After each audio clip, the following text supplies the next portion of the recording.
साग सर्दियों में ख़ासकर सुबह पंजाब में सबसे ज़्यादा पसंद की जाने वाली सब्ज़ी या इसको डिश भी आप कह सकते हैं। इसके बारे में, इसकी तारीख़ के बारे में मालूमात मैं आप तमाम दोस्तों को इस वीडियो में देने जा रहा हूँ। वीडियो को मुकम्मल देखें। बिस्मिल्लाहिर्रहमानिर्रहीम। अस्सलाम वालेकुम। आप तमाम दोस्त देख रहे हैं मेरे यूट्यूब चैनल पाकिस्तान ट्रैवलर। मेरे चैनल पर नए तमाम दोस्तों गुजारिश है कि मेरे चैनल को सब्सक्राइब, लाइक और शेयर कर दें और घंटी के बटन को भी दबा दें ताकि आने वाली तमाम वीडियो मेरे तमाम दोस्तों तक फ़ौरन पहुंच सके। तो वीडियो शुरू करते हैं।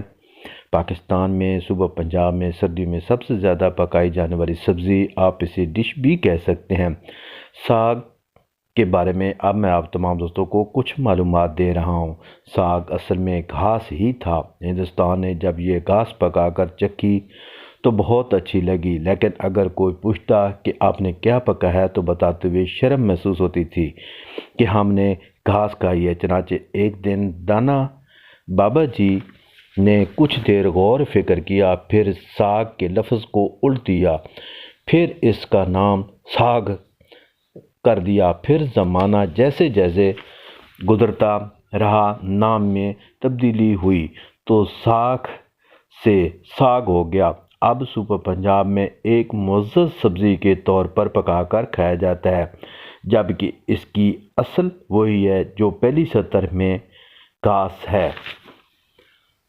तो दोस्तों ये थी कुछ मालूमात जो कि साग के बारे में थी, जो कि सर्दियों में सबसे ज़्यादा पसंद की जाने वाली डिश है सुबह पंजाब में। बल्कि ये कहना गलत ना होगा कि अब तो पाकिस्तान के चारों सूबे में लोग इसे शौक़ से खाते हैं और सर्दियों में मकई की रोटी के साथ इसका मज़ा ही और हो जाता है। तो ये थी आज की वीडियो जो साग की मालूमात के बारे में थी। ये वीडियो आप दोस्तों को कैसी लगी?